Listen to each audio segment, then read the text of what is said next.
there may be a number of people who cannot be prosecuted for past crimes, in some cases because evidence may be tainted, but who nonetheless pose a threat to the security of the United States. In our constitutional system, prolonged detention should not be the decision of any one man. If and when we determine that the United States must hold individuals to keep them from carrying out an act of war, we will do so within a system that involves judicial and congressional oversight. Reassuring words, but completely fabricated. Because if and when Obama or the next puppet declares the suspension of the Constitution and the Bill of Rights, they will hastily invoke Executive Order 11921, which provides that when a state of emergency is declared by the president, Congress cannot review the action for 6 months, and the Federal Emergency Management Agency will assume control over the mechanisms of production and distribution of energy sources, wages, salaries, credit, and the flow of money in U.S. financial institutions. And as you can see behind me, there's a brown RV, and it actually says FEMA written on the side of it. And as CNN reported, this facility in particular can hold 1,000 illegals in detention cells inside of it. And there's no doubt that other facilities such as this one can be built across the U.S. to hold American citizens during a government-declared emergency such as an economic collapse. It is 55,000 square feet. It is separated into 4 different pods, and they're expected to hold up to 1,000 kids at 72-hour increments at a time and release them by bus into different parts of the country. They have a health facility. They have a DFAC, a dining facility. All this stuff is inside here right now. And behind me, too, if you see, there's a brown bus. It is a giant FEMA bus. Here comes more and more politicians out of this brand new facility in McAllen, Texas, where they've been meeting and coming up with ways to help the Obama administration import poverty into our country.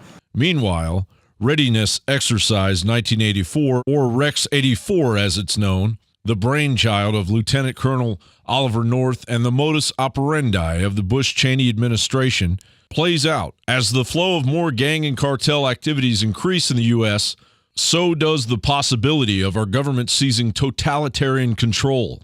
The plan also authorizes the military to direct ordered movements of civilian populations at state and regional levels. From 2008 to 2012, 143,000 illegal alien criminals have been arrested in Texas. The state of Texas estimates that 100,000 gang members are here illegally. The need for a force multiplier on the border appears to be a rational course of action by Texas Governor Rick Perry. However, I was invited by a person to go to a Bilderberg meeting, and I found it to be an interesting group of people. The slippery slope towards martial law gains traction when Bilderberg attendee Governor Rick Perry speaks cordially with President Obama 2 days after receiving a letter from President Obama's handler, Valerie Jarrett. The Rex 84 playbook thrives on the possibility of a well-orchestrated maneuver between state and federal entities, whether both parties are aware or not. InfoWars attempted to visit the BCFS headquarters in Harlingen this afternoon to talk to their public information officer about its recent plan to buy the Palmera Hotel and Suites in Weslaco, Texas, which was going to be used to house illegal aliens. No doubt this show of force is in response to the severe backlash BCFS received after the alternative media broke the news about the proposed hotel purchase, which the company now claims it is no longer pursuing. Yes, I'm going to go ahead and cancel your reservation. I don't want to have any more negative stuff in the media. What do you mean? I Googled that InfoWars website and I saw you already posted a blog on it. So I'm tired of the media. I just don't want anything to do with it. So I'm going to go ahead and refuse services.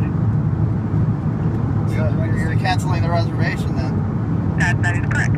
The BCFS, which also manages the shelter housing 2,000 illegal immigrant youth on Lackland Air Force Base in San Antonio, Texas, began as an orphanage in 1944, but has since emerged as a global network for companies which work for various federal agencies such as FEMA in response to government-declared emergencies. And other so-called religious charities are also profiting from the current border collapse. There's no doubt that this pampering of illegal aliens will only encourage more to risk their lives traveling thousands of miles to the U.S. All right, right now we're on the edge of the Rio Bravo River where we found a pair of shoes right up here. Now, if you come over here and take a look down, the illegals swim across that side of the embankment and they come over here to this area and they use it as a way to climb up to freedom, to be a dreamer, to be a part of Obama's new war on our country.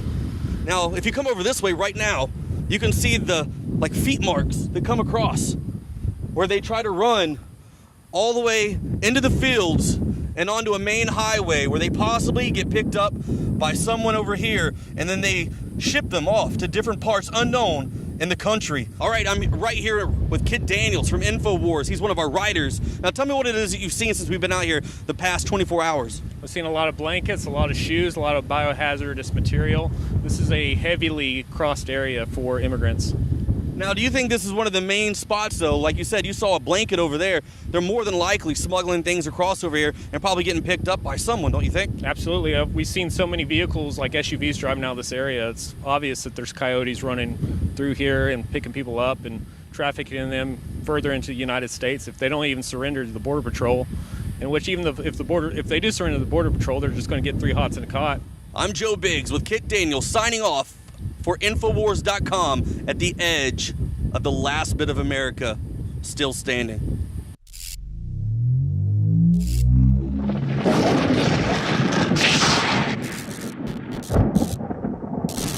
Alex Jones here for Infowars.com. In the month of July, we have got giant specials on everything at Made in1776.com. The already discounted Made in 1776 t-shirts are only $17.76. We have the new belt buckles that in only 2 weeks of sale are very close to selling out. There's only 500 of each. We're talking about Made in America belt buckles in nickeled brass. This is more than a summer blowout special. This is a new declaration of independence. But to expand the InfoWar, we're offering the equivalent of more than 5 months free right now when you get a membership at prisonplanet.tv. For a limited time, only $39.95 a year. That's more than 5 months free off the regular price. Not just this July 4th weekend, but the entire month of July at Made in1776.com. Molon Labe, you can take my gun from my cold, dead hands.